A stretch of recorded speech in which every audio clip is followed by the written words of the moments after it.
بایزید 1399 میں عثمانی خلافت کا بادشاہ بنا۔ سلطنت کی حدیں دور دور تک پھیلی تھی۔ امیر تیمور عثمانیوں کو چھیڑنا نہیں چاہتا تھا، یہ ہمیشہ ترکی کی سرحدوں کے قریب سے چپ چاپ گزر جاتا تھا۔ لیکن یہ جب حلب اور دمشق پہنچا تو اسے حلب اور دمشق کے علماء نے بتایا کہ دنیا کی اصل دولت تو ترک اور استنبول کے عیسائی حکمرانوں کے پاس ہے۔ تو امیر تیمور لالچ میں آ گیا۔ اس نے ترکی فتح کرنے کا فیصلہ کیا۔ امیر تیمور اس وقت تک دنیا کا نامور فاتح بن چکا تھا۔ وہ دمشق سے واپس جانے لگا تو اس نے انگوریا کی راہ لی۔ انگوریا انقرہ کا پرانا نام تھا اور یہ اس وقت تک ترک سلطنت کا دارالحکومت تھا۔ تیمور نے کونیا فتح کیا اور دریائے قزل اریماغ کے ساتھ ساتھ انگوریا کی طرف سفر شروع کر دیا۔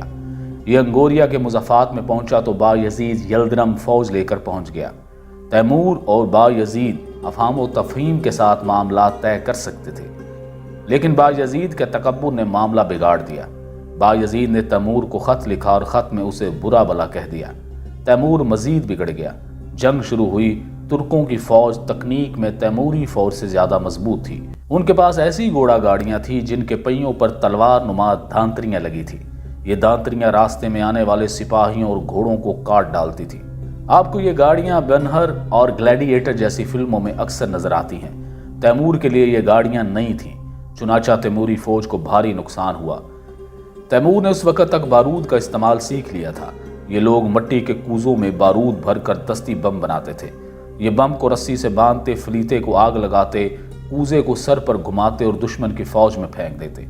بم پھٹتا اور زد میں آنے والوں کو اڑا دیتا۔ ترک فوج کے لیے یہ بم نئے تھے، چنانچہ خوفناک جنگ ہوئی۔ تیمور کو بھاری نقصان پہنچا لیکن یہ جنگ جیت گیا۔ بایزید یلدرم اپنے بیٹوں سمیت گرفتار ہو گیا۔ ترکوں کی فوج میں تاتاری، کمیش اور کرد سپاہی تھے۔ یہ سپاہی سلطان کی گرفتاری کے باوجود لڑتے رہے۔ یہ تمام سپاہی مر گئے مگر انہوں نے ہتھیار نہیں ڈالے۔ سپاہیوں کی شجاعت اور بہادری نے تیمور کو حیران کر دیا۔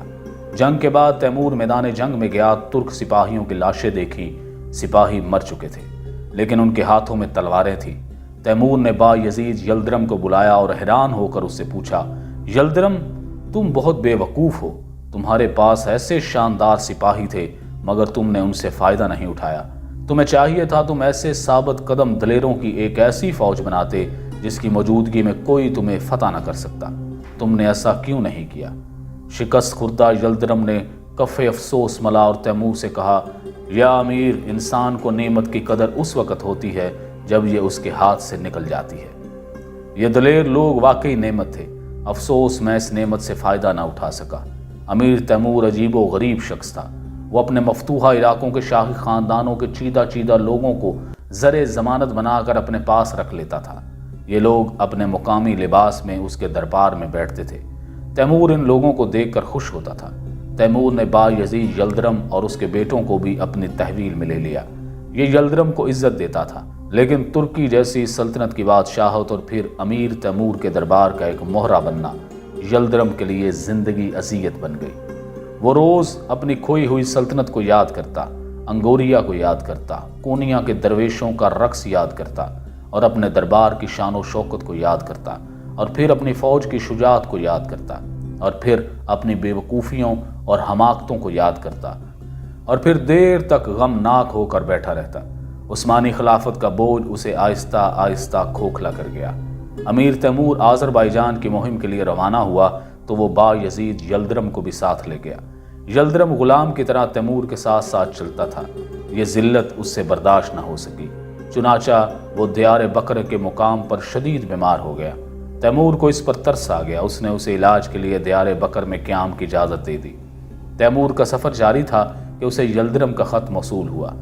یلدرم نے خط میں لکھا، یا امیر، طویل زمانوں کی روایت ہے بادشاہوں کو اسیری مار دیتی ہے۔ میں تمہارا قیدی ہوں، مجھے یقین ہے مجھے یہ قید مار دے گی۔ ایک مرتا ہوا بادشاہ زندہ بادشاہ سے درخواست کرتا ہے، آپ میری موت کے بعد میرے بیٹے سلطان محمد کو عثمانی خلافت کا بادشاہ بنا دیں تاکہ ہماری خلافت کا چراغ جلتا رہے۔ میں تمہیں یقین دلاتا ہوں میرا بیٹا تمہارا وفادار رہے گا، یہ کبھی تمہارے سامنے سر نہیں اٹھائے گا۔ تیمور کو ترس آ گیا۔ اس نے اسی وقت یلدرم کے بیٹے کو ترکی کا سلطان بنا دیا۔ یہ خبر یلدرم تک پہنچی تو اس نے کلمہ پڑھا اور اس کی روح کفس انصری سے پرواز کر گئی۔ یلدرم کی موت کے بعد تیمور کو اس کا دوسرا خط ملا۔